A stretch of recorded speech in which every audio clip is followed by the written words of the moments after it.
जन्मापासून दृष्टी नसतानाही परिस्थितीसमोर हार न मानता जिद्द, मेहनत आणि चिकाटीच्या जोरावर पन्हाळा तालुक्यातील वाघवे गावचे शरद बाजीराव पाटील यांनी सरकारी नोकरीचं स्वप्न साकार केले. 2023 मध्ये झालेल्या MPSC गट क परीक्षेत यश मिळवत त्यांनी रत्नागिरीच्या मत्स्य विकास कार्यालयात लिपिक पदावर नियुक्ती झाली होती. शरद यांच्या संघर्षाची सुरुवात अगदी लहानपणापासून झाली. मुलाला दृष्टी मिळावी यासाठी आई वडिलांनी प्रयत्न केले, मात्र वैद्यकीय दृष्ट्या ते शक्य झालं नाही. तरीही त्यांनी शरदला कधीही परिस्थिती समोर झुकू दिलं नाही. मोलमजुरी करून त्यांनी त्यांचं शिक्षण पूर्ण केलं. CD आणि कॅसेट ऐकून रायटरच्या मदतीने परीक्षा देत शरद यांनी उच्च शिक्षण पूर्ण केलं. शिक्षणानंतर त्यांनी कोल्हापुरातील एम्पायर टॉवरमध्ये लिफ्टमन म्हणून काम केलं. त्यासोबत नवीन वर्षाच्या काळात कॅलेंडर विक्रीसारखे हंगामी व्यवसायही केले. सरकारी नोकरीचं स्वप्न मात्र त्यांनी सोडलं नाही. सुरुवातीला बँकिंग क्षेत्रातील परीक्षांमध्ये अपयश आलं, पण खचून न जाता MPSCच्या तयारीला सुरुवात केली. अखेर मेहनतीचं चीज झालं आणि शरद यांना सरकारी नोकरी मिळाली. आपल्या यशाबद्दल बोलताना शरद म्हणाले, आई वडिलांच्या चेहऱ्यावरचा आनंद मी डोळ्यांनी पाहू शकलो नसतो, तरी माझ्या यशाने ते खूप आनंदी आहेत. हेच माझं भाग्य आहे. तसेच अपयश आलं तरी तरुणांनी खचून न जाता इच्छाशक्ती आणि सातत्याने अभ्यास करावा. यश नक्की मिळेल असा संदेश त्यांनी दिला आहे. नमस्ते, माझं नाव शरद बाजीराव पाटील. मी वाघवे, पन्हाळा तालुका, जिल्हा कोल्हापूर येथून आहे.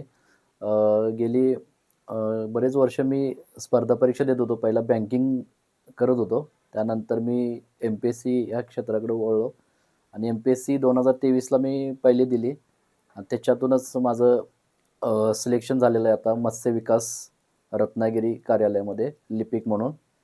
हे करत असताना मी कॅलेंडर सीझनला कॅलेंडर वगैरे विकले. परत आता दसरा चौकात एम्पायर टॉवर म्हणून बिल्डिंग आहे, तिथे मी लिफ्टमॅन म्हणून आजपर्यंत जॉब करत होतो गेली 12 वर्ष. हे करत असताना माझा अभ्यास वगैरे चालू होता.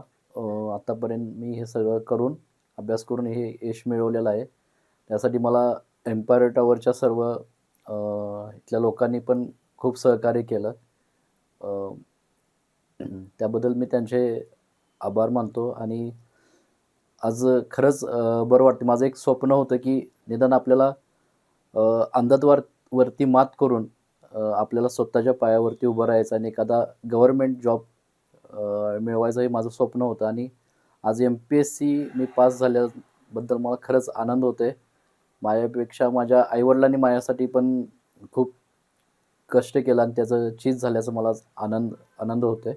मला हे करत असताना खूप संघर्ष करावा लागला, पण मी बाकीच्यांना सांगेन की अशा बऱ्याच अडचणी येतात. आम्हाला तर खूप इतरांपेक्षा खूप अडचणी येतात, पण त्याच्यावरती आम्ही मात केलेलं आहे. तसं आपणही तिच्या अडचणीवर मात करून हार न मानता आपलं ध्येय पूर्ण करण्यासाठी प्रयत्न करायला पाहिजेत. आणि आपली मनाची इच्छा असेल तर सर्व होतं. ह्याच्यावरती सर्वांनी विश्वास ठेवून आपलं प्रयत्न चालू ठेवायला पाहिजे. आणि हे मला जेव्हा झालं, हे समजलं माझं सिलेक्शन झालं, तेव्हा मला खरंच विश्वास बसत नव्हता, परंतु की मी बाबा इथंपर्यंत पोहोचलो आणि माझं स्वप्न पूर्ण झालं हे ऐकून किंवा वाचून मला खरंच खूप आनंद झाला. तो आता मी शब्दात नाही सांगू शकत. तसं आईवडील आमचे म्हणजे खेडेगावातले असल्यामुळे आणि त्यांचं शिक्षण कमी असल्यामुळे तरीसुद्धा त्यांना वाटत होतं की बाबा आमचा मुलगा नक्की कुठेतरी चांगलं काहीतरी व्हावं त्याचं. आणि त्यांचं वारंवार म्हणजे इच्छा असायच्या की तुझं कुठंतरी चांगलं व्हावं.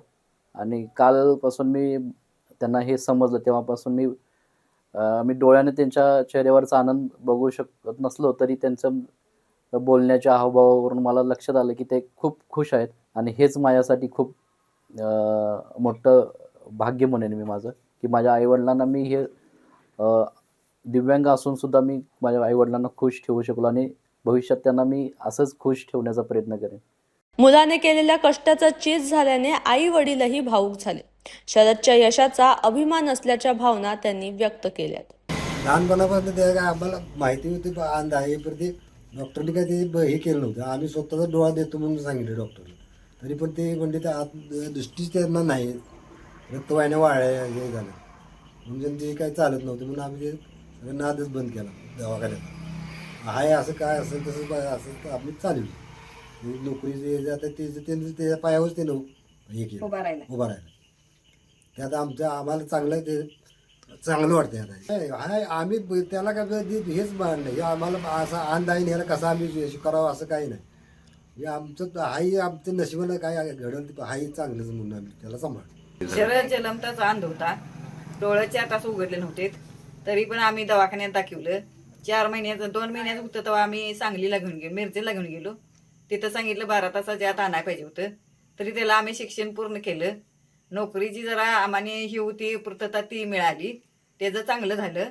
त्याच्या पाठीशी देव असू दे. पहिल्यांदा नोकरी लागली समजल्यावर कसं वाटलं नेमकं? कारण ते पहिल्यांदा नोकरी लागल्यावर आनंदानं त्याला मिट्टी मारावी असं वाटलं. आनंद झाला, आनंदाने डोळे अश्रू भरून आले. खरं देखील तुम्ही देखील त्याला अंध असला तर अंध असलून तरी बाजूला केलं नाही आणि त्यानं देखील अंध असं कधी दाखवलं नाही. दिलं नाही. अंध असून तरी आम्ही त्याचा स्वीकार केला आणि त्यानं आम्हाला साथ चांगली दिली. त्यानं आम्हाला कशाची पूर्तता लाभू दिली नाही. अभिमान वाटतो. अभिमान वाटतोय, त्यात आम्हाला आनंद आहे. असं त्याचं चांगलं होऊन दे. लहानपणापासून त्याचा सांभाळ चांगलाच आम्ही केला. इथं कोतुली शाळेला पाठवलं, आधी कोल्हापुरामध्ये पाठवलं, नंतर कोतुलीत ते उत्तीर्ण झाला, चांगला मार्क कारण मिळवला. त्याला तुम्ही हाताला धरून जायचा, प्रत्येक गोष्ट हाताला धरून ते तुम्ही करावी लागली तुम्हाला. इष्टीला रोज घालवायला आणायला मदत केली. त्याच्या पाठीशी आमचा आशीर्वाद असू दे. त्याचं चांगलं होऊन दे. नोकरी मिळाल तशी जाता एक छोकरी मिळवून दे, एवढीच आमची इच्छा आहे.